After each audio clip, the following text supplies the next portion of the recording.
बहुत बड़े बुद्धिजीवी जिनको आज तक लोग पढ़ाई का पर्याय मानते हैं, कलाम साहब ने कहा था कि education is the most powerful weapon which you can use to change the world. लेकिन जब इन्होंने ये बात कही थी तब लोग इस वर्ड को तो प्रत्यक्ष रूप से ले लिए कि एजुकेशन से दुनिया को बदला जा सकता है, एजुकेशन से पूरी तरह से वेपन की तरह से वेपनाइज किया जा सकता है।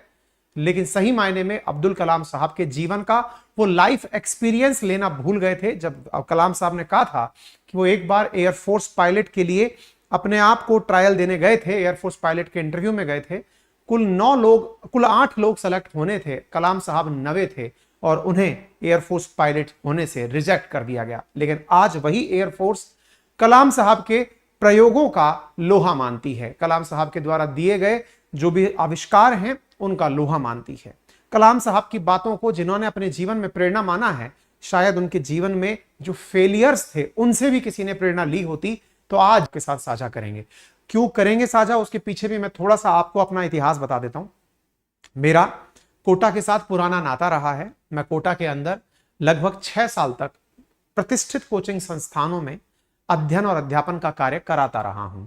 ऐसी स्थिति में मुझे कोटा के अनुभव विद्यार्थियों के रूप में और कोटा के शिक्षक के रूप में हैं, इसलिए मैं आपको जो एक्सपीरियंस साझा करूंगा उन्हें आप मेरे व्यक्तिगत एक्सपीरियंस के रूप में भी सुन सकते हैं और इसीलिए आप अमल में जब उन्हें लेकर आए तो आप संभवतया आप उन्हें अपने जीवन में बहुत अच्छे से मान भी पाएंगे। चलिए शुरू करते हैं।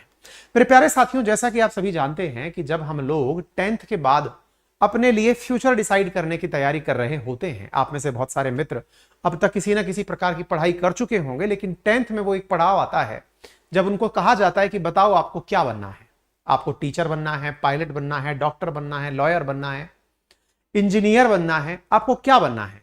आपके दिए गए उन विकल्प ऑप्शंस में से आपके पास जो सबसे प्रतिष्ठित ऑप्शंस चूज करने का आधार दिया जाता है, उसमें असल मायने में आपके अनुभवों की कमी होती है और पेरेंट्स को जो सोसाइटी ने सुझाए हुए ऑप्शंस होते हैं उन्हीं को मानने की जबरदस्ती होती है, जिनमें सबसे ऊपर ऑप्शन आता है कि डॉक्टर बना दो बच्चे को या इंजीनियर बना दो। संभवतया ये इसलिए भी है क्योंकि देश के अंदर यही 2 जॉब ऐसी हैं जिन्हें रिसेशन का सबसे कम सामना करना पड़ता है।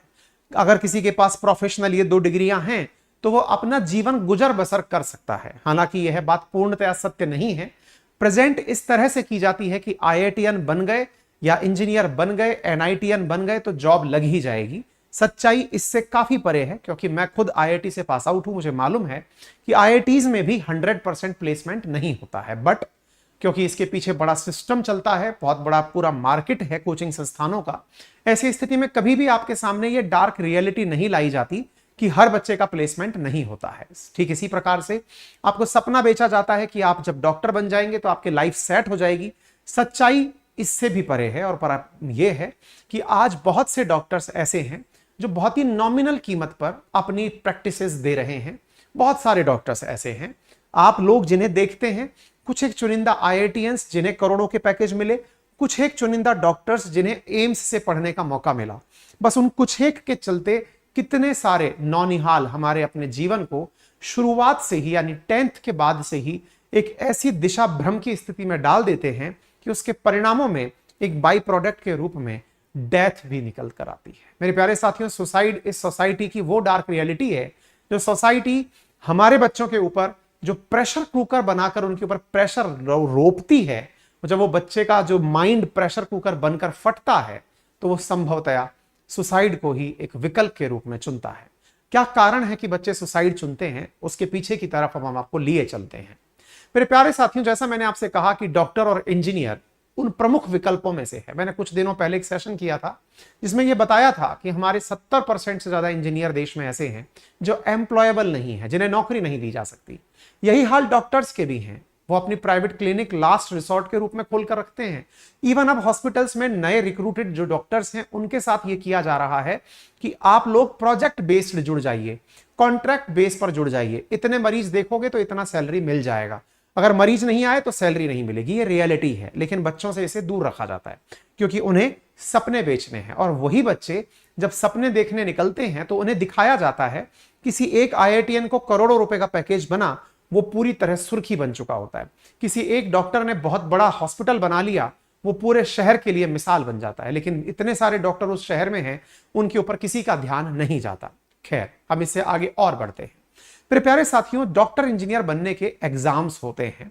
अगर आप इस बैकग्राउंड से नहीं हैं तो भी आपको यह जानकारी हो, और अगर हैं तो भी मैं आपको ये रिवाइज करा देता हूं ताकि आपको ध्यान पड़ जाए कि कंपटीशन है कैसा।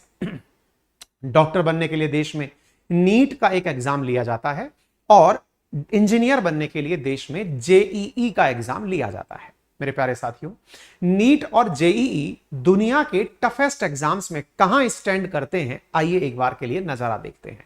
दुनिया का अगर आप गूगल करके ये सर्च करेंगे कि सबसे मुश्किल परीक्षा कौन सी है, तो सबसे पहले परीक्षा आती है गोवा काओ, जो भी कॉलेज एंट्रेंस एग्जाम है। ठीक इसी प्रकार से आईआईटी जेई का एग्जाम, जो इंडिया का एग्जाम है, आईआईटीज में एडमिशंस के लिए है, ये दुनिया का सेकंड टफेस्ट एग्जाम माना गया है। नंबर 3 पर यूपीएससी आता है। इसके बाद में इंडिया के ही अन्य एग्जाम्स में गेट के एग्जाम को भी इसमें टॉप जो टफ एग्जाम्स हैं उनमें शामिल किया गया है।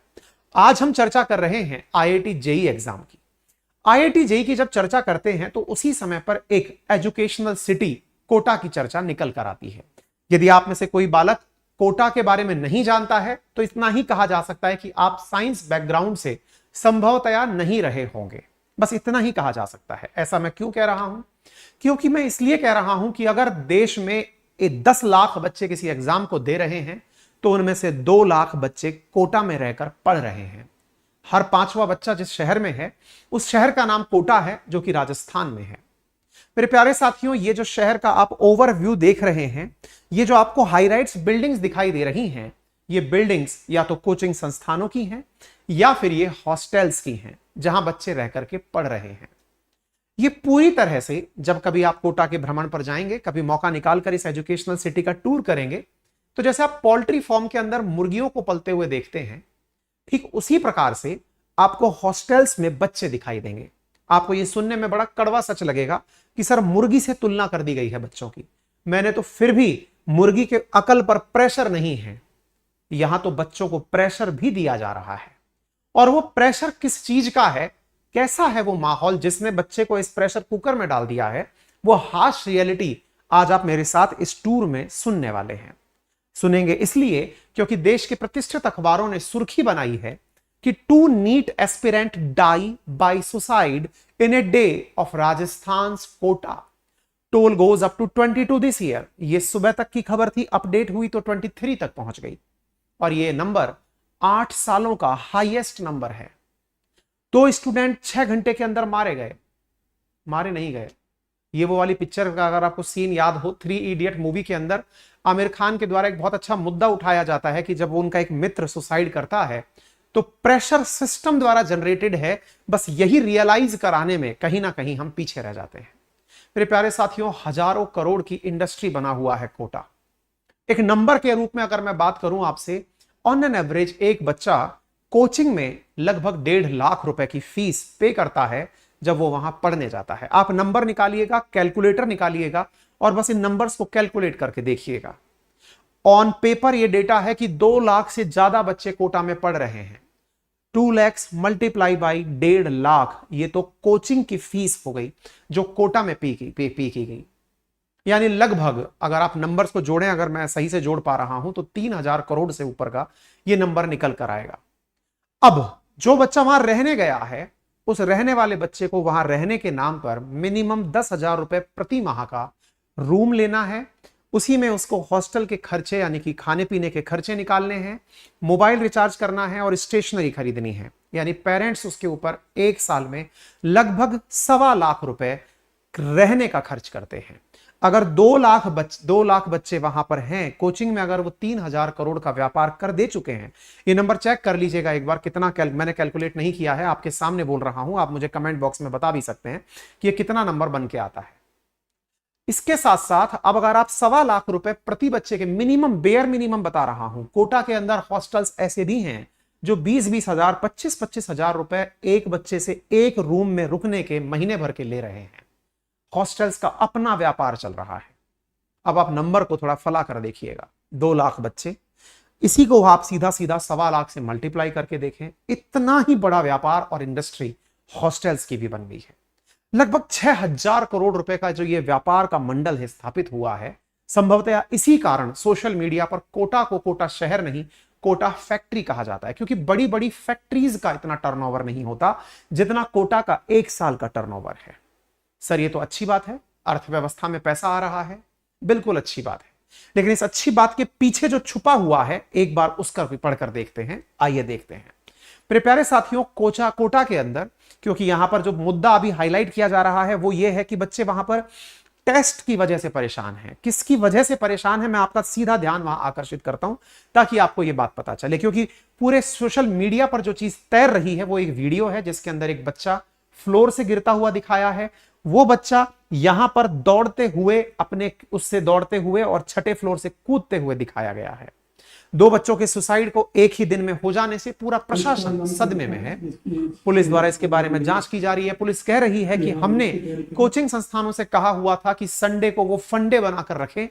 संडे फंडे है, यानी कि संडे के दिन बच्चा पढ़ाई नहीं करे, उनको पूरी तरह से फ्री रखा जाए, इस तरह का प्रयास करें। लेकिन उन्होंने टेस्ट लिया था इसलिए ऐसा हुआ है। क्या केवल टेस्ट की वजह से? ये वो अल्टीमेट कॉज है कि आप टेस्ट के कारण ऐसा कर पाए।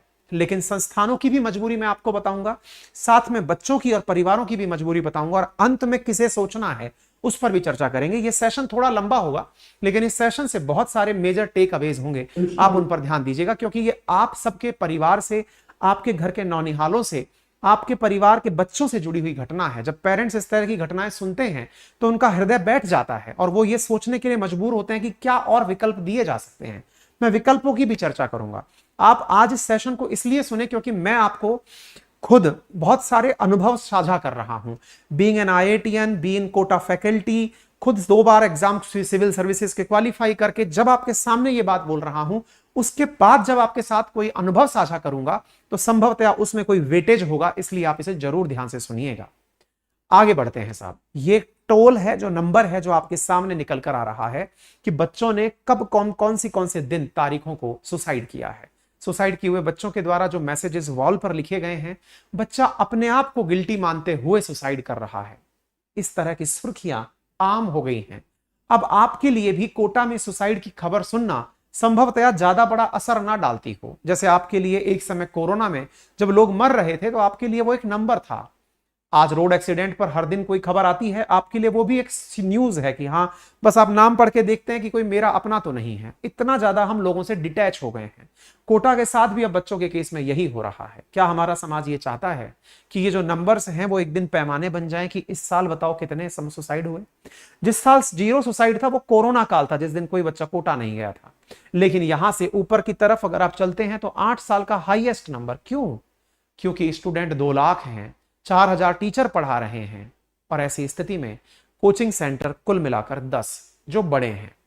अपने द्वारा कोचिंग्स के बच्चों को रखने के लिए 4,000 हॉस्टल्स, लगभग 40,000 पीजीज कोटा में काम कर रहे हैं। ये मेरी खबर नहीं है, इंडियन एक्सप्रेस का सर्वे है जो मैं आपके साथ साझा कर रहा हूं।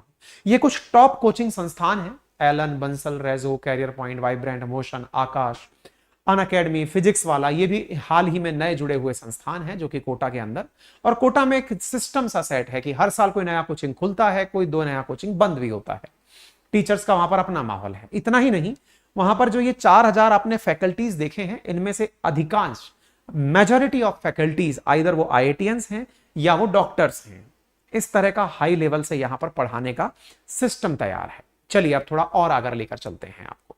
साथियों, जब बात आती है कि कोटा में ऐसा क्यों हो रहा है तो उसके पीछे एक नंबर कैलकुलेट करते हैं। कैलकुलेट क्या है?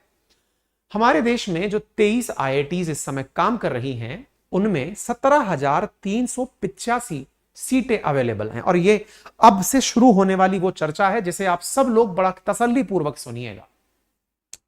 17,385 सीट अवेलेबल हैं हमारी 23 IITs में, और ये इंडियन एक्सप्रेस की खबर है, 20 जून 2023 की खबर है। आपको जानकर आश्चर्य होगा, इन सीटों के लिए अप्लाई करने वाले बच्चों की संख्या 10 लाख से ऊपर है। यदि ये 17,000 हो और नीचे 10 लाख हो तो आपके पास नंबर निकल कर आता है 1,000 में से 17 बच्चे सेलेक्ट होंगे। अगर ये नंबर निकल कर आता है तो ऐसी स्थिति में ये जो नंबर का जो टोल है आपके सामने, 2022 10 लाख, ये नंबर ऊपर नीचे होता रहता है। 2019 में 12.5 लाख, ये बढ़ता रहता है। कोरोना का कारण भी हो सकता है, कुछ ऊपर नीचे हो सकता है। इस प्रकार से जो बच्चे सेलेक्ट होकर निकल कर आते हैं, और इंटरेस्टिंग बात सुनिएगा, यदि ये नंबर 10 लाख है तो इसमें से 2 लाख बच्चा कोटा में पढ़ रहा है, उनमें से आधा बच्चा नीट के लिए है, मेडिकल के लिए है, आधा बच्चा इंजीनियरिंग के लिए, या फिर 60-40 का रेशो है। ऐसी स्थिति में कोटा के अंदर सिलेक्शन पाने वालों का जो लेवल है, कंपटीशन का जो लेवल है, उसे आप एनालाइज कर सकते हैं। हालांकि कोटा के रिजल्ट जब निकल कर आते हैं तो वो लोग कुछ इस प्रकार से दिखाते हैं कि उनके यहां पर इतने सिलेक्शन हो गए, लेकिन वो सिलेक्शन को बड़ा ही स्मार्टली प्ले करते हैं। कैसे? अगर किसी को दिखाना है कि उसके यहां 4500 सिलेक्शन हुए हैं, अब वो कैसे प्रेजेंट करेगा इसको? अगर आप रिजल्ट्स को ध्यान से देखें तो रिजल्ट्स के अंदर भी बड़ी तरीके से प्लानिंग की जाती है। क्या प्लानिंग की जाती है? रिजल्ट में बच्चे का नाम, फोटो दिया हुआ है, नीचे लिखा हुआ है डिस्टेंस लर्निंग प्रोग्राम। दूसरा बच्चा है, उसके नीचे लिखा हुआ है टेस्ट प्रोग्राम। तीसरा बच्चा लिखा हुआ है हमारे दूसरे सेंटर का बच्चा है, ये जयपुर सेंटर का है, ये फलाने सेंटर का है। रिजल्ट्स जब दिखाए जाते हैं तो रिजल्ट्स के प्रेजेंटेशन में जितना परिवार वालों की आंखों में धूल झोंकी जाती है, अगर परिवार वाले कभी इस बात पर भी चेतना जगा लें अपने अंदर, तो वो पाएंगे कि अगर वो 10 कोचिंगों का विज्ञापन लेकर बैठ जाएं तो उन्हें संभवतया 2 फोटो हर 10 में से सारी कोचिंग्स में कॉमन मिल जाएगी। टॉपर्स के रिजल्ट के एनालिसिस में जब आप देखेंगे तो बड़ा ही कॉमन तरीके से टॉपर को, और ये सब जगह चल रहा है, चाहे आईआईटी हो चाहे यूपीएससी हो, खुद टॉपर ये परेशान हो जाता है कि मैं कहां कहां था। फिर कोचिंग वालों का ये होता है कि उसने मेरे से डिस्टेंस लर्निंग पढ़ी थी, उसने मुझसे ये पढ़ा था, उसने मुझसे ये पढ़ा था। घर वाले ये सोचकर हैरान होते हैं कि यार इस कोचिंग ने भी इतने बच्चे दे दिए, इस कोचिंग ने भी इतने बच्चे दे दिए। आप अपने एक्सक्लूसिव बच्चे नहीं बता पाते कि ये केवल और केवल मेरा बच्चा है। अगर उसने उसका डिस्टेंस लिया है, उसका क्लासरूम लिया है, दैट मींस आपका सिस्टम परफेक्ट नहीं है। फिर उस बच्चे को अपने यहां पर क्यों खींच कर ला रहे हो, या उस बच्चे को क्यों कोट कर रहे हो? इसके ऊपर क्या किया जा सकता है? कारण क्या है कि आप लोग जब अपने बच्चे को एडमिशन देने के लिए भेजते हैं तो आप नंबर देखकर पागल हो जाते हैं कि इस कोचिंग से इतना बच्चा निकला है। पढ़ कितना रहा है? बोले सर इस कोचिंग के पास 40,000 बच्चा पढ़ रहा है। सिलेक्शन कितना हो गया? 4,000 बच्चे का सिलेक्शन हो गया। बहुत बड़ा नंबर है साहब। आप खुश हो गए, हमारे बच्चे का तो हर 10 में से एक तो होना ही, हमारा भी हो जाएगा। आप भूल जाते हैं कि यहां पर आपको ब्लफ किया गया है। खैर, नीट का भी जान लीजिए। नीट में 20 लाख से ऊपर बच्चों ने अप्लाई किया। क्वालिफाई नीट में बहुतों को कराया जाता है क्योंकि कॉलेजेस में आपको मेरिट के आधार पर इनवाइट किया जाता है, लेकिन नीट का भी हाल ऐसा ही है। हजारों में सीट्स हैं, लाखों में बच्चों अप्लाई कर रहे हैं। इसीलिए एक बहुत ही फेमस डायलॉग कोटा को लेकर फेमस हुआ था कि आप कोटा से निकलकर बाहर जरूर आ जाएंगे, लेकिन कोटा आपके अंदर से बाहर निकलकर नहीं आता। कारण, क्योंकि आपने वहां उस दर्जे का कंपटीशन देखा है जिस कंपटीशन के चलते आप अपने अंदर निराशा का भाव लेकर आते हैं। मेरे प्यारे साथियों, जब भी कोई बच्चा कोटा पढ़ने गया है, यदि वो सेलेक्ट हो गया बहुत अच्छी बात है। अगर वो फेल हो गया, क्योंकि मैं जब संस्थानों में था और सच मायने में आप जानेंगे तो मेरा कोटा छोड़ने का बहुत बड़ा कारण भी यही था। वो जो प्रेशर कुकर था उसमें जो बच्चे परेशान थे, उनको कन्विंस करते करते ये समझ में मुझे आया कि यहां पर काउंसलिंग बड़े स्केल पर लोगों की जा सकती है। और आज जब भी मैं किसी सोशल सेमिनार में जाता हूं, किसी स्कूल के सेमिनार में, किसी कॉलेज की सेमिनार में एज ए स्पीकर जब जाता हूं, तब वहां पर केवल एक ही बात बोलने की उनसे गुजारिश करता हूं कि यदि हम आंख उठाकर पूरी तरफ शहर को देखें तो हम पाएंगे कि इस शहर का हर करोड़पति आईआईटीएन नहीं है, इस शहर का हर करोड़पति डॉक्टर नहीं है। इस शहर में कोई मिठाई वाला भी करोड़पति हो सकता है, इस शहर के अंदर कोई सब्जी वाला भी करोड़पति हो सकता है, पेंट वाला, ऑयल वाला, इवन अगर किसी व्यक्ति ने अपने काम में महारत हासिल कर रखी है तो चाट की दुकान चलाने वाला भी एक हल्दीराम जैसा ब्रांड बना सकता है। मुद्दा यह है कि लोगों को लगता है कि अगर हमारे जीवन में सफलता आनी है तो ये कुछ फिक्स पैमाने हैं जिनसे आएगी, लेकिन सच मायने में मैंने वो फील्ड ही छोड़ दिया। और वो इसलिए छोड़ा क्योंकि उस फील्ड से ये मैसेज मेरे अंदर भी निकल कर आ रहा था कि क्या अल्टीमेट रिसोर्ट यही है बच्चों को सफलता दिलाने का? नहीं। आज मैं ओपनली बच्चों को हर दिशा में यही एक लाइन बोल रहा होता हूं कि अपने आसपास जो भी सक्सेसफुल लोग हैं उन्हें देख लें। मैंने पूरे जीवन भर साइंस की पढ़ाई कराई, साइंस पढ़ी और पढ़ाई, लेकिन आज मैं साइंस नहीं पढ़ाता। आप किसी भी सक्सेसफुल आदमी को उठाकर देख लें, उसका पढ़ाई से और आज वो जो कर रहा है उसमें बेहद ही कोई कॉमन रिलेशन मिलेगा। आप उठाकर देख लीजिएगा, आप अगर किसी क्रिकेटर को देखते हैं, किसी एक्टर को देखते हैं, आप अगर किसी बिजनेसमैन को देखते हैं, आप किसी संस्थान को देखते हैं, उनके एजुकेशन से उनके व्यवसाय का कोई डायरेक्ट रिलेशन शायद ही स्थापित होगा। आईआईटीएंस को जिम्मेदारी दी गई है कि वो देश के लिए अच्छे इंजीनियर बनकर इंजीनियरिंग में आगे बढ़ें। मैंने कुछ दिन पहले आपके सामने यूपीएससी के रिजल्ट्स शेयर किए थे। बना हुआ एक व्यक्ति आईआईटीएन है, लेकिन रिजल्ट्स में 1/4 यूपीएससी क्वालिफाई करके एडमिनिस्ट्रेशन संभाल रहे हैं। आप उठाकर देख लीजिए। बोले सर देखा आईआईटीएन है तो वो यूपीएससी निकाल सकता है। नहीं भाई, उस बच्चे को तो कुछ भी दे दोगे वो सब निकाल देगा। आपने पहले उसको आईआईटी में भेजा था, वो आईआईटी निकाल लिया, उसको डायरेक्ट आप यूपीएससी की तैयारी कराते, वो यूपीएससी निकाल लेता। मुद्दा क्या है हमारे देश के अंदर, अगर हम आंखें तलाश कर देखें तो हमें यह समझ में आने लगेगा कि जो प्रेशर हमारे बच्चों पर असल मायने में दिया जा रहा है उसकी आवश्यकता नहीं है। और आवश्यकता नहीं है, इसके पीछे कौन जिम्मेदार है? वो गार्जियंस और ये हमारी सोसाइटी, जो बच्चों को ये बताने में भूल जाती है, ये बताने में मिस कर जाती है। आप खुद से अपने व्यवहार में आकर देखिए ना। आप में से कुछ लोग कहेंगे नहीं सर, हमारा बच्चा आईआईटीएन बन जाता है, एनआईटीएन बन जाता है, समाज में इज्जत बढ़ जाती है। जी कौन सा समाज? वो समाज जिसमें आप अपने बच्चे के बिना रहेंगे, वो समाज जिसमें आपका बच्चा डिप्रेशन में रहेगा, ऐसा समाज जिसमें आपका बच्चा जब पढ़कर लौटेगा तो कई सालों तक अपने अंदर केवल फेलियर का टैग लेकर घूमेगा। विचार कीजिए ना, 1000 में से 17 बच्चे को सिलेक्शन मिलना है, बाकी का क्या होगा? उस 983 बच्चे का क्या होगा जो कि पूरे साल पूरी जिंदगी अपने ऊपर फेलियर का टैग लेकर घूमेगा? क्या वो उसका फेलियर है? नहीं, सिस्टम का फेलियर है ना जी। सिस्टम शायद वो ऑप्शंस ही नहीं दे पाया जो उस बच्चे को जीवन में और कुछ अच्छा करने के मौके दे सकता था। समाज का फेलियर है ना जी, जो उस बच्चे को यह नहीं बता पाया कि बेटा तुम अगर आईआईटीएन नहीं बने तो जीवन में इतना कुछ है करने के लिए। सर क्या कुछ है करने के लिए, जरा बताइए ना, क्या नहीं है करने के लिए? आज मैं एक छोटा सा काम करता हूं, मेरे पास में स्किल्ड एक भी व्यक्ति काम करने के लिए उपलब्ध नहीं है। मैं खुद उन्हें स्किल लर्निंग सिखाता हूं। कुछ दिनों पहले मैंने इसी कारण से टीचर्स का रिक्रूटमेंट किया ताकि उनको यह सिखाऊं कि पढ़ाना कैसे है। स्किल्ड युवा किसी भी सेक्टर में भूखा नहीं मरता। आप कहेंगे क्या है स्किल? आपको जो मेरे जैसे लोग दिखाई दे रहे हैं, मेरे पीछे पूरी टीम खड़ी है। उनको पढ़ाने के लिए कोई संस्थान नहीं था। किसी ने उनको यह नहीं सिखाया कि बेटा वीडियो एडिटिंग कैसे करते हैं, बेटा कैसे एसईओ के सर्च इंजन ऑप्टिमाइजेशन किया जाता है, बेटा किस तरह थंबनेल बनाया जाता है, बेटा किस तरह से कंटेंट क्रिएट किया जाता है, बेटा रिसर्च कैसे की जाती है। ये कोई नहीं सिखा रहा है। बोले सर ये तो आपका फील्ड हुआ ना। मैंने कहा कोई सा भी फील्ड ले लो यार। आज आप डॉक्टर के पास चले जाइए, डॉक्टर को भी ये आवश्यकता है कि उसे कोई रिसर्च करके ये बताए कि आने वाले समय में कौन सी सीजनल बीमारी ज्यादा आने वाली है, पर्यावरण परिवर्तन से कौन सी बीमारी को ज्यादा महत्व मिलने वाला है, कि ये बीमारी को अगर हमने टारगेट कर लिया तो बहुत अच्छा। और डेटा एनालिसिस के लिए बहुत सारा काम चल रहा है। मुद्दा कुल मिलाकर ये है साथियों कि जीवन में ऑप्शंस बहुत हैं, ये जानने के लिए पेरेंट्स को अवेयर होना पड़ेगा। लेकिन फिर भी मैं थोड़ा और आगे लेकर चलता हूं, क्योंकि हाल ही में जिस विषय को लेकर चर्चा हो रही है वो ये है कि कोटा के अंदर टेस्ट का प्रेशर था। इसी कारण से एक वीडियो काफी वायरल हो रहा है। प्रतिष्ठित कोचिंग संस्थान एलन है, जिसके विद्यार्थी इतने मल्टी लेवल स्टोरी में उस पर बैठ करके जा रहे हैं, ये एस्केलेटर्स जो हैं इनके ऊपर टेस्ट देने जा रहे हैं। टेस्ट वाले दिन का भीड़ है जो आपको यहां पर दिखाई दे रहा है, मॉल टाइप की भीड़ आपको यहां दिखाई दे रही है। बड़ा सवाल बना सर ये टेस्ट क्या होता है? अब मैं आपको थोड़ा सा कोटा का सिस्टम समझा देता हूं, कोटा काम कैसे करता है, उसके बाद शायद आपको ये बात समझ में आ जाएगी, है ना, ताकि आप में से जिनके भी बच्चे अभी कोटा जाने वाले हैं वो भी समझ लें, और जो कोटा जाके आ गए हैं वो भी इससे अपने आप को रिलेट कर लें, और जिनको कोटा के बारे में मिस्ट्री है कि कोटा करता क्या है, कैसे करता है, वो भी समझ लें। ये कोटा के कुछ विज्ञापन हैं।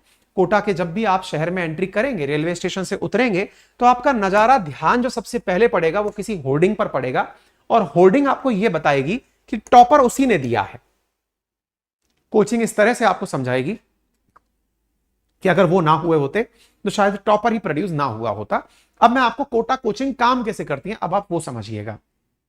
थोड़ा सा समझने के लिए मैं आपको तरीका बताता हूं, और जिस कारण से सारी मुसीबतें आई अब वो भी समझिएगा। बच्चे पर प्रेशर कैसे आता है, मैं एज ए टीचर आपको बता रहा हूं, क्योंकि मैं नाम नहीं लूंगा उस संस्थान का जिसमें मैंने काम किया है, क्योंकि फिर आप रिलेट करने लगेंगे चीजों को। लेकिन यह मानिएगा कि उस संस्थान में पढ़ने के लिए भी लोग एंट्रेंस दिया करते थे, तब जाकर के उनका एडमिशन हुआ करता था। मैंने वहां पर लंबे समय तक टीचिंग का काम किया है, पढ़ाया है बच्चों को। होता क्या है मैं आपको अब वो बताता हूं। बच्चों को दिखाया जाता है कि हमारे इस संस्थान से टॉप 100 में इतने बच्चे निकल कर आए। कोई भी नंबर पकड़ लीजिए कि टॉप 100 में हमारे पास से 50 बच्चे सेलेक्ट हुए। और संस्थान यह दिखाता है कि हमारे यहां से टॉप 10 में 5 बच्चे निकलकर आए। आपका दिमाग तुरंत, और ये हमारी विज्ञापन की रणनीति कह लीजिए कि टॉपर्स का विज्ञापन करके, इसीलिए एक शब्द बड़ा कॉमन है कोचिंग इंडस्ट्रीज में, टीचर कम्युनिटी में, और ये ध्यान से सुनिएगा, बड़ा कॉमन शब्द है और वो शब्द है रैंकर और बैंकर। ये शब्द बहुत फेमस है कोचिंग इंडस्ट्री के अंदर, इसको भी समझ लीजिएगा। रैंकर और बैंकर क्या है? जब आप किसी कोचिंग संस्थान में जाते हैं, कोचिंग संस्थान ये बहुत अच्छे से जानता है कि इस बच्चे का 10th में परफॉर्मेंस अच्छा नहीं है, क्योंकि मार्कशीट आपकी बोल रही होती है। आपका वो एंट्रेंस टेस्ट लेता है, उस समय भी आपको वो बताता है कि बेटा आपका परफॉर्मेंस पुअर है, टेस्ट में आपने एंट्रेंस टेस्ट में अच्छा स्कोर नहीं किया है। लेकिन अब वो आपको सपने बेचता है, और हर जगह कोचिंग इंडस्ट्री में केवल यही चल रहा है। कोई सा भी कोचिंग इंस्टीट्यूट उठाकर देख लीजिए, चाहे यूपीएससी का हो, यूपीएससी में मुश्किल से 700 बच्चे कुल मिलाकर सेलेक्ट हो रहे हैं, लाखों लोग अपना भविष्य उसके पीछे पागलों की तरह लगाकर पड़े हुए हैं। चाहे स्टेट पीसीएस देख लीजिए, सब में यही हाल है। और शायद इसीलिए, क्योंकि भाई साहब कोचिंग संस्थान वाले ही इसके पीछे दोषी नहीं है, आप लोगों की, जिस दिन आप विमुख नहीं होंगे तब तक कोई नहीं होगा। कोचिंग संस्थान ये बहुत अच्छे से जानता है, एक बच्चा रैंकर है जो रैंक लाएगा, और एक बच्चा बैंकर है जो उसको पैसा लाएगा। पैसा जो बच्चा लाएगा उसे क्या दिखाया जाएगा? आप जब रिसेप्शन पर पहुंचेंगे तो किसी 5 स्टार होटल जैसी आपको रिसेप्शन दिखाई देगी, ऊंची ऊंची इमारतें, बड़ी बड़ी बिल्डिंग्स, एयर कूलिंग करता हुआ एसी, रिसेप्शन पे खड़े हुए साफ सुथरे लोग, हर एक चीज बड़ी डिसिप्लिन्ड। आपको ऐसा लगेगा कि आहा, इतना अच्छा ना तो मेरा स्कूल था और ना ही कभी भविष्य में कोचिंग होगा, कॉलेज होगा। मैं जहां पहुंच गया, अब मेरे जीवन के लिए बेहतरीन जगह आ गई। अब वहां संस्थान आपको देखता है, टेस्ट लेता है और पहचानता है कि ये बच्चा यहां पर रोका कैसे जाए। आपको वहां की सुविधाएं बताई जाती हैं, एयर कंडीशनड क्लासरूम है, कंटेंट साथ में दिया जाएगा, बच्चे की टेस्ट की मॉनिटरिंग होगी, आपको भेजा जाएगा, ये किया जाएगा, वो किया जाएगा, बच्चे भर लिए जाते हैं। अच्छा साहब, जिन 100 रिजल्ट्स को आपको दिखाकर भरा गया, भरे गए 10,000 बच्चे। अब ध्यान से सुनिएगा साहब, ये बहुत ही बड़ी स्टोरी है, इसको समझना बहुत ज्यादा जरूरी है, तभी आप अपने बच्चों के साथ जस्टिस कर पाएंगे। अब आपको करना है नहीं करना है, आपका बच्चा है, आपको उसको कहां धकेलना है आप देखिएगा। ये सेशन लंबे होने वाला है और इसको आप ध्यान से सुनिएगा। ये संभवतः घंटे भर का सेशन भी बने, क्योंकि ये असल मायने में कोई न्यूज नहीं है, ये परिचर्चा है, और आप इस परिचर्चा में साथ में जुड़े, क्योंकि अल्टीमेटली ये सेशन आपको जीवन का एक ऐसा आयाम देने वाला है कि आपको उसके बाद में सोचने के लिए विवश होना पड़ेगा। आगे बढ़ते हैं। 10,000 स्टूडेंट ने किसी एक कोचिंग संस्थान के अंदर एडमिशन लिया। आप जानकर आश्चर्य करेंगे कि वहां पर 2 ही क्लासेस चल रही हैं, एक 11th चल रही है, एक 12th चल रही है। 5,000 बच्चों को उन्होंने 11th में ले लिया, 5,000 बच्चों को 12th में ले लिया, और ये जो 12th वाले बच्चे हैं ये 11th वाले ही हैं जो 11th से 12th में माइग्रेट हुए हैं। ठीक है, एक बच्चे को क्लासरूम में कम से कम 150 बच्चों की भीड़ में बिठाकर रख दिया गया, यानी लगभग 35 से 40 बैचेस बना दिए गए। इंटरेस्टिंगली सुनिएगा, एक 7-8 मंजिल की बिल्डिंग होती है। मैं शुरुआत में बोला था पोल्ट्री फॉर्म, आपको बिल्कुल पोल्ट्री फॉर्म की फीलिंग आएगी। 7-8 मंजिल की बिल्डिंग, 1 2 3 4 5 6 7, ऐसे 7 मंजिल की बिल्डिंग में, हर बिल्डिंग में यहां पर एक फ्लोर चल रहा है जिस पर मान लीजिए कि 15 क्लासरूम बने हैं। ऐसे ही 15 क्लासरूम यहां, 15 क्लासरूम, 15 क्लासरूम, ऐसे करके कम से कम 100-150 क्लासरूम उस पूरे की पूरे प्रेमाइसेस में बने हैं साहब। हर क्लासरूम में एवरेज 150 बच्चा पढ़ रहा है, पूरा फ्लोर। इतना स्कूल में बच्चा नहीं है, बच्चा स्कूल के नाम पर डमी एडमिशन लेकर बैठा हुआ है, उसको केवल और केवल स्कूल में अटेंडेंस लेनी है, और पूरा सिस्टम सेट हो रखा है कि आपको स्कूल आने की जरूरत नहीं है, आप तो कोचिंग रही है, आपको तो पढ़ना है। अच्छा साहब, अब ये जो बैंकर बच्चा है या रैंकर बच्चा है, इसका डिसीजन कैसे होता है, अब आप वो सुनिए साहब। आपको शुरुआत में इन 2 फ्लोर पर, मान लीजिए कि ये 11th का बच्चा था, 11th के बच्चे को इन 2 फ्लोर पर सेट कर दिया गया, पोल्ट्री फॉर्म की तरह, मुर्गी फॉर्म की तरह भर दिया गया, भर दिया साहब। ये जो मुर्गी फॉर्म की तरह बच्चा यहां पर भरा गया है, अब ये जैसे ही वहां पहुंचा है, अब देखिए पहुंचते ही उसके जीवन में क्या संकट आया वो सुनिएगा साहब। ये जो 10,000 बच्चा है ना, ये 10th पास करके पहुंचा है, और आजकल तो हालत ये हो गई है, क्लास 5th से कोचिंग चल रही है साहब, 5वीं 6वीं 7वीं 8वीं 9वीं 10वीं कोचिंग चल रही है साहब। कोई बात नहीं, 10th पास की बात कर रहा हूं मैं तो, अभी जब मैं जिस जमाने में हुआ करता था उस जमाने की, अब तो हालात और बदल गए हैं साहब। तो सब 10th पास बच्चा जब आया है, वो परिवार का लाडला है, आप सब परिवार के लाडले हैं। आप चाहे कैसे भी आर्थिक स्थिति वाले घर में हो, परिवार वालों के लिए आप एकदम आंखों के तारे हैं। उनको आपके सिवा कोई प्यारा नहीं लगता। आप फेलियर हैं, आप पास कर गए हैं, कुछ भी है, आप सबसे प्यारे हैं। लेकिन मुसीबत, आपको यहां पर पहुंचाया गया बिना पेरेंट्स के। आपकी रोजाना सुबह 7 बजे से लेकर 1 बजे तक क्लासेस लगा दी गई। सुबह 7 से लेकर 1 बजे तक पहला बैच चलेगा, यानी फर्स्ट शिफ्ट चलेगी, और दोपहर 2 बजे से लेकर के 8 बजे के बीच में दूसरी शिफ्ट चलेगी साहब। शिफ्ट में कोचिंग चलती है साहब, फर्स्ट शिफ्ट, सेकंड शिफ्ट। आप मॉर्निंग बैचेस लेंगे या इवनिंग बैचेस, आपके ऊपर है साहब। ओके, अब ये जो बच्चा यहां पर भरा गया है, इस बच्चे को डे 1 में एक ओरिएंटेशन सेशन के तरह से कोचिंग के जो मालिक लोग हैं वो आते हैं और उनमें जोश भर जाते हैं कि तुम ही हो, तुम ही रिजल्ट लाओगे। उस जगह बैठा करता था वो बच्चा टॉपर हो गया, तुम थे, तुम टॉपर हो गए। घर वालों की दरिद्रता तुम मिटाओगे, घर वालों को हवाई जहाज में तुम बिठाओगे, तुम ही हो, तुम ही हो। वो तुम्हारे अंदर एकदम डोपामाइन का ऐसा लेवल भर के जाएंगे कि तुम अपनी कुर्सी से 2 इंच ऊपर उठ के बैठोगे, या अधर बैठोगे। Yes, I can do it, yes you can do it. यही तो कहा गया है कि मोटिवेशन एक ऐसा नशा है, वो उतरता भी है, क्योंकि आपको जिस समय मोटिवेट किया गया, आपको आपकी रियलिटी से साक्षात्कार नहीं कराया गया कि बेटा तुम जिनसे कंपटीशन करने जा रहे हो वो बच्चे 6-6 साल से कोचिंग कर रहे हैं। बेटा जिस स्कूल से पढ़कर आप आए हो, वहां पर आपको ये 4 चीजें जो बेसिक थी ये भी नहीं बताई गई। लेकिन जो दूसरा बच्चा जिससे आपका कंपटीशन है, वो सब पढ़कर बैठा हुआ है, लेकिन आपके अंदर जोश भर दिया गया। आप कुर्सी से उछल उछल करके बस I can do it, I can do it, मैं ही करूंगा, मैं ही करूंगा, आई विल, आई विल। सब कोटेशन। बच्चा जैसे ही उस ओरिएंटेशन सेमिनार से आता है, वो अपने कमरे में जाकर दीवारों पर बड़ी मोटिवेशनल पंक्तियां टांकता है। उसको लगता है बस अब तो मैं ही मैं हूं, दूसरा कोई नहीं। आ गया साहब वो। अगले दिन बढ़िया सुंदर सा बैग लटका के वो कोचिंग के द्वार पहुंचता है। कोचिंग में उसको पोल्ट्री फार्म के अंदर चुग्गा डाला जाता है, दाना डाला जाता है। टीचर आता है, पहले टीचर मनोरंजन करता है, उसको मोटिवेट करता है, yes you can do it. बच्चा कहता है यस आई कैन। ठीक है, टीचर पढ़ाना शुरू करता है। टीचर पढ़ाना शुरू करता है 7 से लेकर 1 बजे के बीच में, जो लगभग 6 घंटे की उसकी क्लासेस चलने वाली हैं। इसमें उसे खूब पढ़ाया जाता है। लगातार 4 क्लासेस उसकी हो गई, या फिर सवा घंटे की 4 क्लासेस, 15 मिनट का ब्रेक हो गया। एक बच्चा जो 10th तक बढ़िया स्कूल में सुबह जगता था, स्कूल जाता था, स्कूल में एक्सरसाइज करता था, स्कूल के सिस्टम में रहता था, पूरी तरीके से उसका ध्यान रखा जाता था, अब उसके साथ क्या हो रहा है, वो आकर के यहां पर प्रॉपर तरीके से 6 घंटे क्लास में बैठकर पढ़ रहा है।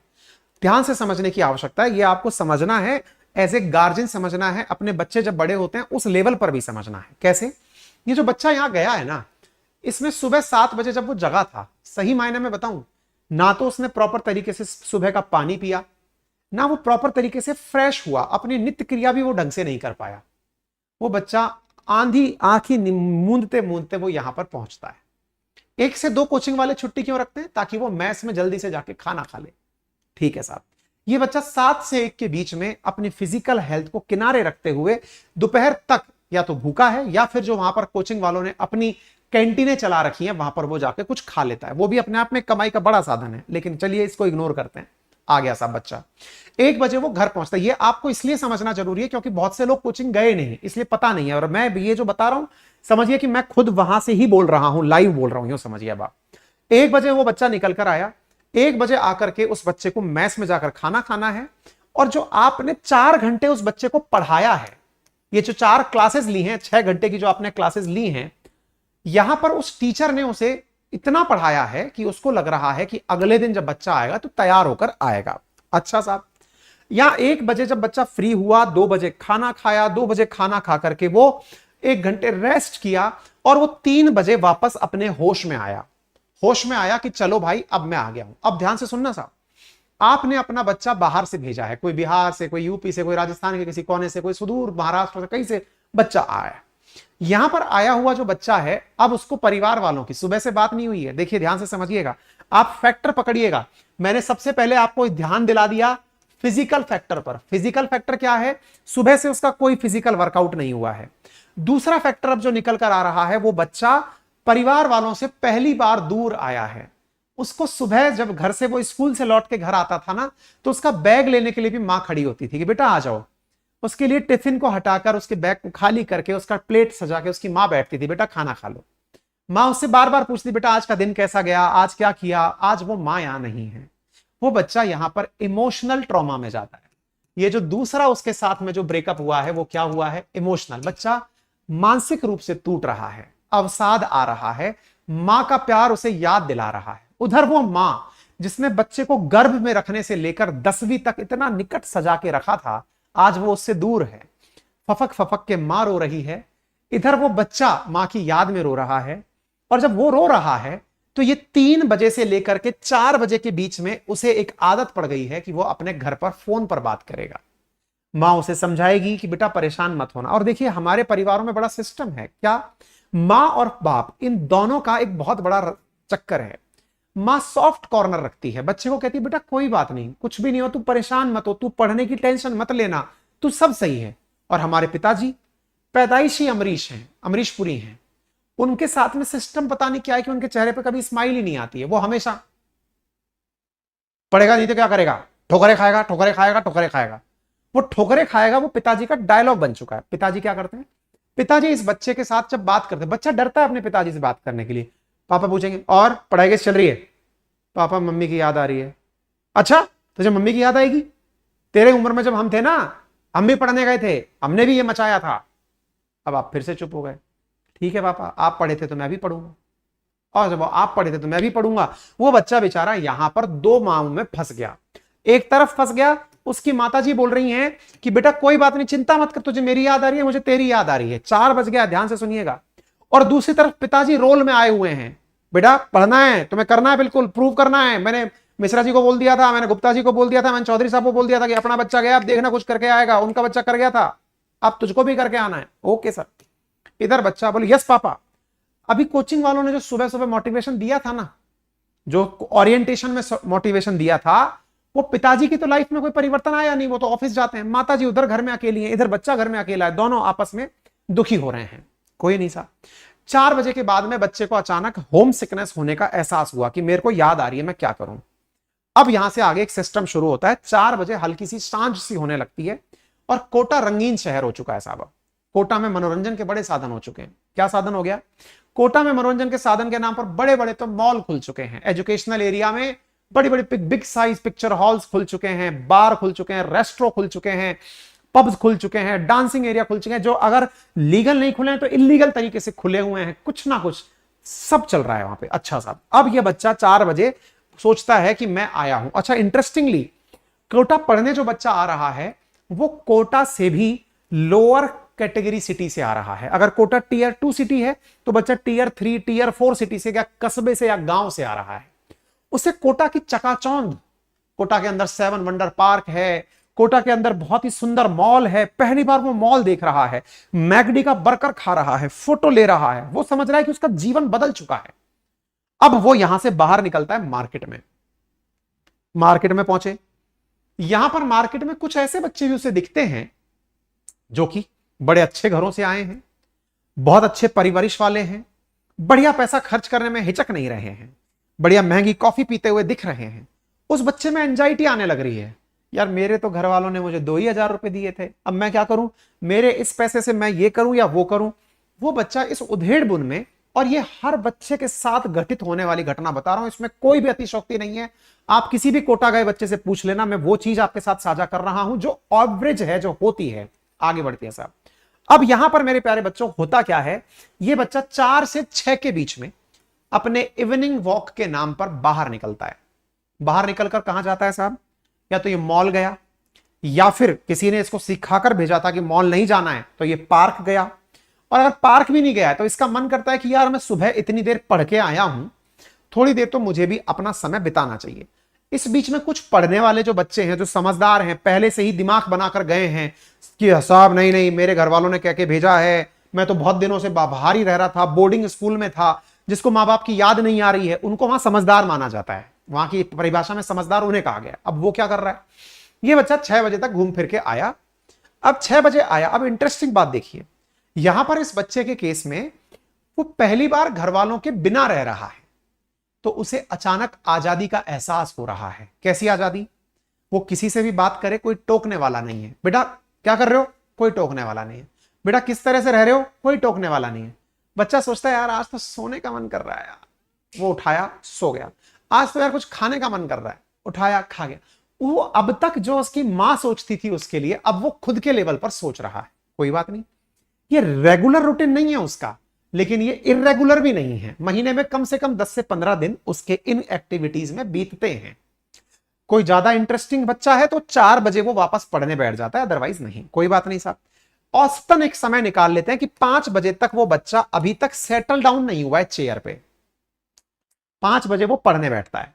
5 बजे वो पढ़ने बैठा, टीचर ने जब उसको पढ़ाया था तो उसको घर पर जाकर प्रैक्टिस करने के लिए डेली प्रैक्टिस प्रॉब्लम शीट दी गई, जिसे डीपीपी कहते हैं, वहां पे वो दिया गया, प्रैक्टिस शीट दिया गया। वो घर पे आकर प्रैक्टिस कर रहा है।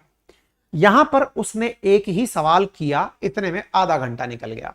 सब्जेक्ट 4 पढ़ाए गए थे, वो 8 बजे तक भी अगर बैठ के पढ़ा तो उसको वो स्पीड पकड़ते पकड़ते, डे 1 में कोई बच्चा पढ़ नहीं पाता ऐसा, लेकिन यहां पर तरीका है कि पढ़ना है। कोई बात नहीं, 8 बजे बच्चा खाना खाने गया, 9 बजे खाना खा के फ्री हुआ, फिर मां बाप से आधा घंटे उसने बात करी, 10 बज चुके हैं, हॉस्टल वाले ने कह दिया है बच्चों सो जाओ, लाइट बंद हो जाएगी, सो जाओ, तुम लोग रात भर जगोगे, बीमार हो जाओगे, सो जाओ। बच्चा 10 बजे या 11 बजे हॉस्टल वाले की कॉल पर सो जाता है। सुबह फिर वो 6 बजे जगता है, 6 बजे बैग उठाता है और उठा करके संस्थान पहुंच जाता है। संस्थान पहुंच चुका है साहब, वापस आ गया है वो संस्थान में। उसकी कुल मिलाकर 3 से 4 घंटे घर पर पढ़ाई हुई है। यदि वो बच्चा होम सिकनेस से ग्रसित नहीं है, यानी इमोशनली उसे घर परेशान नहीं कर रहा है, होम सिकनेस उसे नहीं खा रही है, तो वो बच्चा केवल और केवल 4 घंटे अधिकतम पढ़ पाया। 6 घंटे में टीचर ने जो पढ़ाया, 4 घंटे में उसने रिवाइज किया, उसका प्रैक्टिस प्रॉब्लम सॉल्व किया। आप भी जानते हैं, मैं भी जानता हूं, हम सब एक जैसे दिमागधारी नहीं हैं।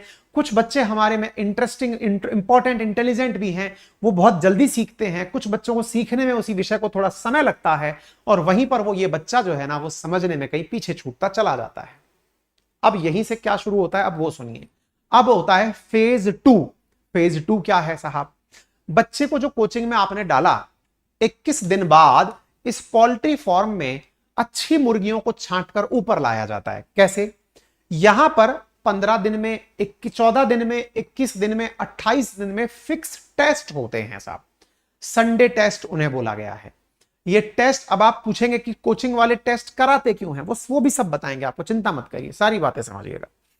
ये दूसरा गेम है, वो जो दूसरा पर्सपेक्टिव है वो भी आपको समझना जरूरी है, क्योंकि ये वो वाला पर्सपेक्टिव है जिसको आप समझ जाएंगे तो आपको बहुत बड़ा काला सच पता चल जाएगा। और वो क्या है, आगे क्या होता है, अब उसको दूसरे पेज पर समझाते हैं साहब। अब आपको क्या हुआ कि यहां पर कोचिंग संस्थानों ने आपका 14वें दिन या 21वें दिन टेस्ट रखा हुआ है। अब टेस्ट जिस दिन रखा हुआ है, आप सब बच्चे वहां पर टेस्ट में गए एनरोल होने के लिए। मैंने आपको पहले ही कहा था 5000 बच्चे थे, मान लीजिए 11th के अंदर। अब यहां से अच्छी मुर्गियों को छांटा जा रहा है। कैसे?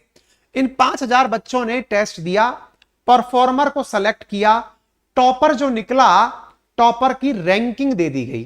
टॉपर की रैंकिंग कैसे दे दी गई कि भाई 5000 बच्चे हैं, 5000 में से जो टॉपर है वो शुरुआत में ही उसकी रैंक टकती है वहां पर कि भाई 500 बच्चे यहां पर टॉप किए, और पूरी ग्रेड वाइज ग्रेड उसको यहां पर दे दिया जाता है। अब क्या होता है साहब, बच्चों का रैंकिंग कैसे आता है? 1 से लेकर 100, 100 से लेकर 200, ऐसे करके रैंकिंग दे दी गई, या 1 से लेकर 150, 150 से लेकर के 300, ऐसे करके रैंकिंग दे दी गई।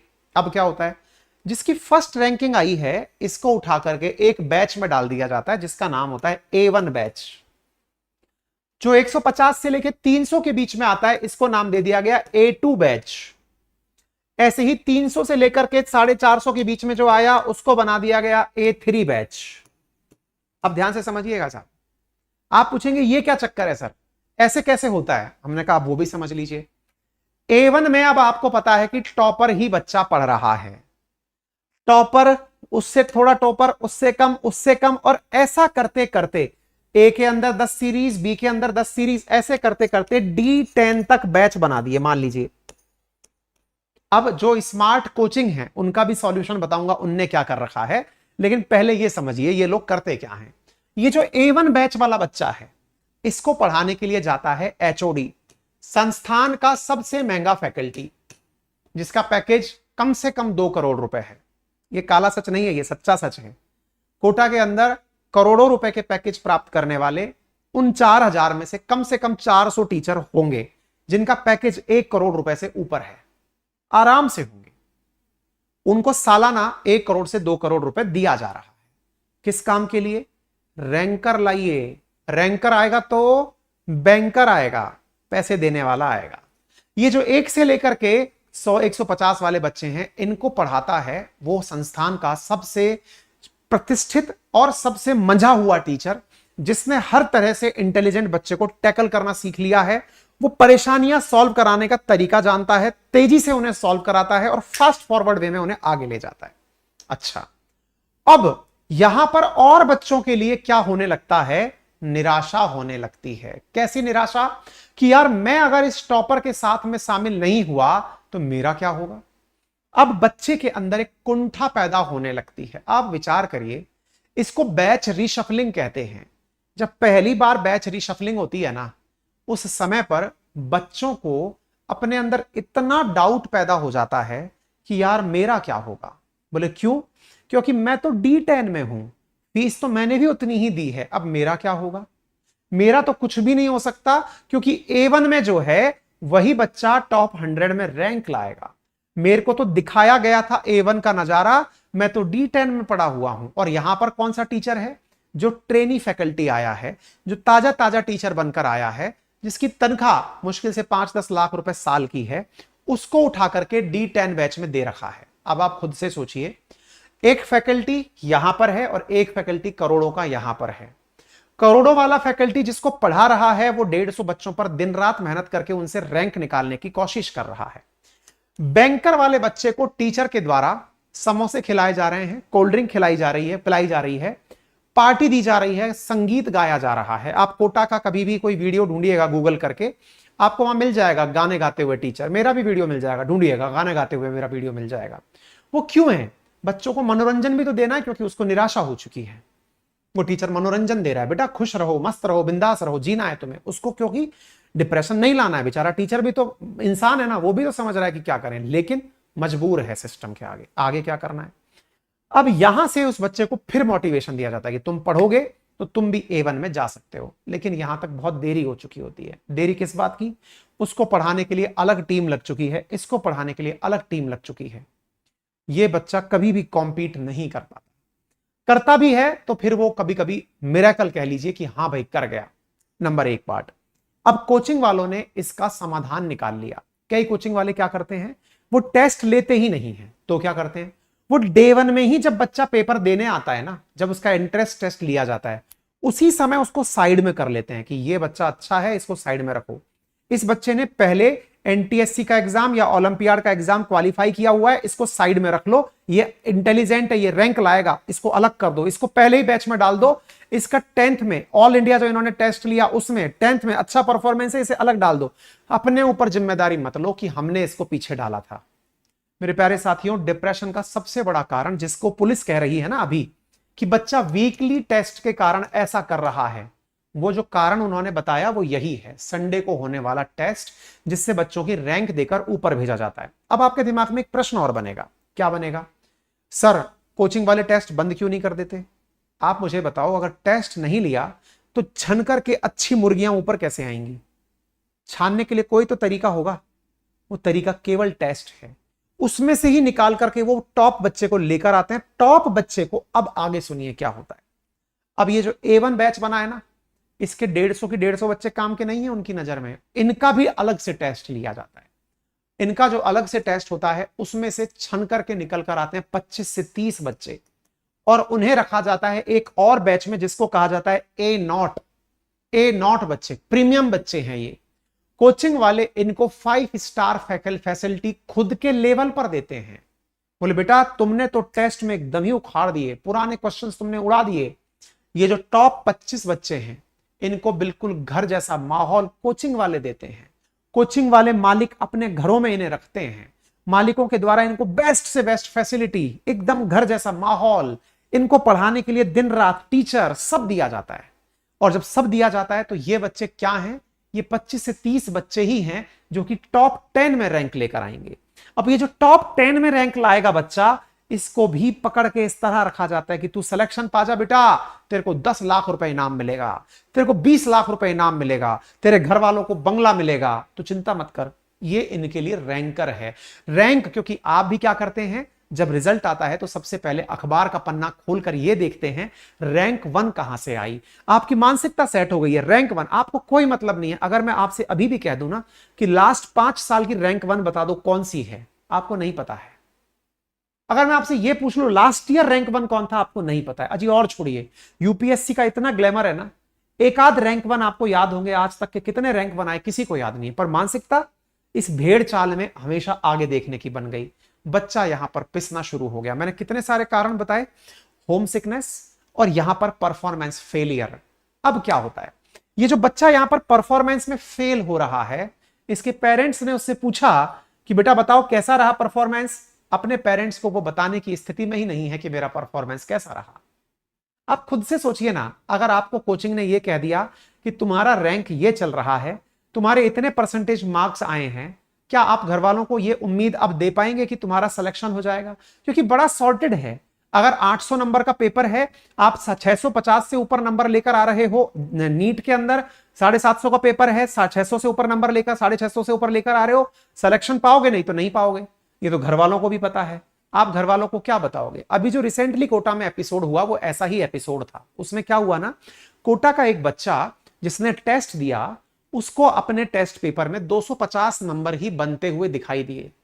उसके घर वाले अच्छे से जानते हैं, क्या जानते हैं, अच्छे से ये जानते हैं कि 650 से ऊपर नंबर आएगा तो ही डॉक्टर बनेगा, 250 पे तो डॉक्टर बनेगा ही नहीं। घर वालों को पूरी अवेयरनेस है इस बात की, उन्होंने हर बच्चे से पूछ रखा है। बच्चा घर पे क्या जवाब दे? मुझे आप समाधान बता दो। मैंने आपके सामने वो प्रैक्टिकल रियलिटी रखी है ला करके। यहां से आगे जो लड़ाई हो रही है ना, वो ये हो रही है कि बच्चे के बिहेवियर से पता लगाओ कि वो सुसाइड करेगा या नहीं करेगा। उसके वर्बल बिहेवियर को देखो, उसके इनवर्बल बिहेवियर को देखो, वो कहीं अकेला तो नहीं रह रहा है, खाना खाना तो नहीं छोड़ दिया। अरे यार, आप ये भी तो सोचो कि बच्चे का परफॉर्मेंस क्या हो गया है। पता है सही मायने में क्या होना चाहिए? जो मेरी राय में, हालांकि मेरी राय पता नहीं कौन मानेगा, अगर कोई बच्चा इस तरह से है जिसकी परफॉर्मेंस पुअर चल रही है, उन बच्चों के पेरेंट्स को मैंडेटरी कोचिंग संस्थानों को बुलाना चाहिए कि सर आप चले आइए, इस बच्चे का परफॉर्मेंस इस वीक पुअर रहा है, आप एक बार के लिए इसको समझाइए और हम 100% फीस आपकी रिफंड करने को तैयार हैं, क्योंकि ये बच्चा कहीं इस वजह से डिप्रेशन में ना चला जाए कि ये नहीं कर पाएगा। सच्चाई बताना इतना मुश्किल क्यों है? आप उस बच्चे को जो कोरी कल्पना देकर चल रहे हैं, उसका समाधान कोचिंग संस्थान ही निकाल सकते हैं। कोचिंग संस्थानों को अगर रैंकर दिख गए हैं तो क्यों ना कोचिंग संस्थान इन 150-200 बच्चों को ही फोकस करें। ये जो बच्चे जो बेरोजगार बनाकर वहां से भेज रहे हैं, उनको बेवकूफ क्यों बनाया जा रहा है? क्यों नहीं उनके पेरेंट्स को यह कह दिया जा रहा है कि भैया तुमसे ना हो पाएगा, रहने दीजिए। और पेरेंट्स भी इस बात को ध्यान से सुन लें साहब। आपको संभव है कि एक बार के लिए यह कड़वा सच लगे कि आपका बच्चा आईआईटीएन कैसे नहीं बन सकता। मेरा आपसे सवाल है, क्या आप कलेक्टर बन गए थे? क्या फिर आप अंबानी बन गए थे? क्या आप शहर के विधायक या सांसद बन गए थे? जो काम आप नहीं कर पाए, बच्चे से क्यों अपेक्षा रख रहे हैं? कोई ना कोई काम वो भी अच्छा कर लेगा ना। उसे क्यों आपने आईआईटी और मेडिकल की इस दौड़ में ऐसा दौड़ा दिया कि नहीं वो कर सकता है इसलिए तुम भी करोगे? मेरा एक छोटा सा इस मामले में आर्ग्यूमेंट है। एक जंगल के अंदर हर प्रकार का जीव रहता है, हाथी भी है, शेर भी है, हिरण भी है, तोता भी है, बिल्ली भी है, मैना भी है, सब रहते हैं। और आपने उन सबसे कह दिया कि बेटा चलो और दौड़ लगाओ, इस दौड़ का जो विनर होगा वही राजा कहलाएगा। क्या आपको लगता है हाथी दौड़ में जीत जाएगा? है? आपने दूसरी तरफ एक कंपटीशन रख दिया कि जिस पेड़ पर जो सबसे पहले चढ़ जाएगा वो विनर कहलाएगा। आपको लगता है कि वहां पर जाकर के हाथी बैठ जाएगा, या शेर जल्दी चढ़ जाएगा, या बंदर जल्दी चढ़ जाएगा? आपने कैसे सोच लिया कि हर बच्चा एक ही रेस के अंदर दौड़कर टॉपर बनेगा? यह सोचने की सघन आवश्यकता है। हो सकता है आपके बच्चे के अंदर कोई बहुत बड़ा आर्टिस्ट छिपा हो सकता है आपके बच्चे के अंदर बहुत बड़ा म्यूजिशियन छिपा हो, बहुत बड़ा लेखक छिपा हो सकता है आपका बच्चा एक बहुत बड़ा बिजनेसमैन बनने वाला हो। अरे कम से कम और कुछ नहीं तो आपका सहारा बनने के लिए आप जो कर रहे हैं उसमें ही हाथ बढ़ाने के लिए बैठा हो। पर नहीं, यह सोचने की सघन बहुत बहुत ज्यादा डीप आवश्यकता है। कोचिंग संस्थानों से क्या अपेक्षा की जा सकती है? अब आप कहेंगे सर इसका मतलब तो केवल कोचिंग वाले ही गुनहगार हैं। नहीं, वो भी गुनहगार नहीं है। आप बैग भर के पैसा, आप अपने बच्चे को लेकर वहां पहुंचते हैं, वो काम तो केवल आपको कैटर करने का कर रहे हैं। आजकल उन्होंने भी ये कोशिश कर ली है कि जो टॉपर को पढ़ाने वाली फैकल्टी है, वो फैकल्टी बाकी बैचेस में भी पढ़ाए, उसके भी रैंडम बैचेस लगा रखें कि वो तू D10 को भी पढ़ाएगा, तू D1 को भी पढ़ाएगा, लेकिन वो बच्चा अच्छे से जानता है भाई कि वो यहां पे क्या पढ़ाएगा और वहां पे क्या पढ़ाएगा। अच्छा क्राउड होगा, मैं खुद टीचर हूं, मैं जानता हूं जैसा क्राउड होता है वैसा कंटेंट डिलीवर होता है, टीचर का ऑटोमेटिक मॉडल बदल जाता है। अच्छा क्राउड दिख रहा है तो टीचर अपने आप से अच्छे क्वेश्चंस कराने लगता है। जब क्राउड को समझने में दिक्कत आती है, टीचर हर बात को खोल खोल करके ले जाता है, आराम आराम से। बेटा तू खुश रहे, तेरा सेटिस्फेक्शन जरूरी है। बाकी आप इस विषय पर क्या राय रखते हैं वो आपके ऊपर है, लेकिन उम्मीद है कि आप इस विषय से बहुत सारी चीजें रिलेट कर पाए होंगे, वर्बल, नॉन वर्बल, बिहेवियरल। फिर भी अब इसके समाधान की भी बात कर ही लेते हैं। कैसे पहचाने कि बच्चे के अंदर सुसाइडल टेंडेंसी जनरेट हो रही है? उसके बोलने के व्यवहार से आप पता लगा सकते हैं। वो कुछ ऐसी बातें कर रहा हो जो नकारात्मक हो, वो ऐसा कह रहा हो कि वो दुनिया से परेशान हो चुका है। नॉन वर्बल, वो कोई नेगेटिव पोस्ट अपने सोशल मीडिया पर डाल रहा है, या फिर वो कोई ऐसी चीज सर्च कर रहा है जो कि आपको ऑफेंसिव लग रही है। बिहेवियर में वो आइसोलेट रह रहा है। ऐसी चीजों से आप पहचान सकते हैं कि वो बच्चा डिप्रेशन में है। ऐसे बच्चे का क्या समाधान है? पहले उसकी काउंसलिंग की जाए, नंबर 1। दूसरी चीज, उसके परिवार वालों से उसे तुरंत मिलाया जाए। तीसरी चीज जो मैं हर बच्चे से कहता हूं, उसके जीवन की दिनचर्या में फिजिकल एक्टिविटीज को डाला जाए। योगा, प्राणायाम, एक्सरसाइज, दौड़ना, भागना, ये मैंडेटरी किया जाए। अगर इस तरह का व्यवहार में, क्योंकि नेगेटिविटी को किल करने के लिए जब आप एक्सरसाइज करते हैं तो जो डोपामाइन आपका स्रावित होता है वो आपकी नेगेटिविटी को बहुत हद तक कंट्रोल करता है। तो उम्मीद है आपको एकेडमिक कारण, फिजिकल कारण, साइकोलॉजिकल कारण, फैमिली का कारण, मेजर लाइफ इवेंट्स में भी कई बार क्या होता है, बच्चों का हार्मोन चेंज हो रहा होता है। जब हार्मोन चेंज हो रहा होता है ना, तो उन्हें ताजा ताजा प्यार हो जाता है। वहां पे कोचिंग का प्यार तगड़ा वाला प्यार होता है साहब। कुछ बच्चों को अचानक, क्योंकि वो घर से बाहर निकले हैं, कई बच्चे ऐसे हैं जो कभी भी लड़कियों के साथ पढ़े ही नहीं, वो अकेले ही रहे थे, अभी तक कोएड एजुकेशन में वो आए नहीं थे। अचानक उन्हें लगता है कि ये जो सुंदर कन्या दिखी, सुंदर कन्या को दिखा कि ये सुंदर पुरुष दिखा, उन्हें एक दूसरे के प्रति हार्मोन की वजह से आकर्षण होने लगता है। उसे लगता है कि वो मेरा प्यार है। और आजकल जो वेब सीरीज बन रही है उसमें बच्चों को प्यार को ध्यान में रखते हुए वेब सीरीज बनाई जा रही है। वो जो कोटा फैक्ट्री वगैरह, उसमें बच्चों की लव स्टोरी दिखाई जा रही है। बच्चा इससे इतना उत्साहित होता है कि कोटा जाऊंगा तो मेरी भी लव स्टोरी होगी। बच्चों की लव स्टोरीज चल रही है साहब। बिकता है ना, माल बिकता है ना। क्योंकि फिर वही बात, रैंकर और बैंकर, रैंकर तो इन चीजों को देख ही नहीं रहा है, और जो बैंकर है ना वो सब कुछ कंज्यूम कर रहा है। आपने वीडियो बना के डाल दिए, कोटा में ऐसा होता है, कोटा में ये है, कोटा में यूं है, वो वही सब काम कर रहा है। ठीक है, एनीवे, तो ये सबसे बड़ा कारण हुआ। एक और कारण जो सोशो इकोनॉमिकल कारण है वो क्या है?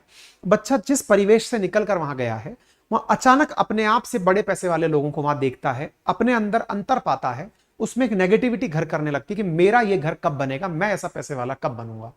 इस वजह से भी उसके अंदर एक बड़ी चुनौती आने लगती है। बाकी आप इस विषय पर किस तरह से क्या सोचते हैं वो जरूर हमें बताएं। मैंने कोशिश की है कि मैं आपके साथ सारी बातों को कवर करते हुए ले जाऊं। बाकी सारी बातें हमने इसके ऊपर पहले भी, हमने ट्विटर पर भी डाला था कि वहां पर ऐसे पंखे लगाए जा रहे हैं जो स्प्रिंग वाले हैं। हम अभी ट्विटर पर भी आपसे आपकी राय जानेंगे। अंकित कुमार अवस्थी नाम से मेरा ट्विटर हैंडल है, KA अंकित के नाम से है, वेरीफाइड अकाउंट है। आप वहां जाकर के हम आपसे पोल कराएंगे, आपसे जानेंगे कि क्या सही है आपकी नजर में। आप अपनी राय रखने वहां जरूर आइएगा। आप वहां पर मुझे फॉलो कर सकते हैं, क्योंकि अल्टीमेटली वहां से जो भी चीज बनकर आएगी, अगर वो एक मुहिम बन गई, कभी हमने कोई हैशटैग अगर रन कराया, अगर वो मुहिम बन गई, तो शायद सरकार की नजर में भी वो जाए कि बच्चों के लिए क्या उपयुक्त तो हो सकता है। इसलिए अपनी राय जरूर दीजिएगा। अंकित कुमार अवस्थी ट्विटर हैंडल है हमारा, ठीक है ना। उम्मीद है आप सभी साथियों को ये बात अच्छे से समझ में आ गई हो। तो ये था सॉल्यूशन के बारे में, मैंने आपको बता ही दिया, सारी बातें मैंने बता दी। कॉन्फिडेंस लाइए, कैरेक्टर डेवलपमेंट करिए, कम्युनिकेट करिए, केयर करिए, कॉन्फिडेंस लाइए।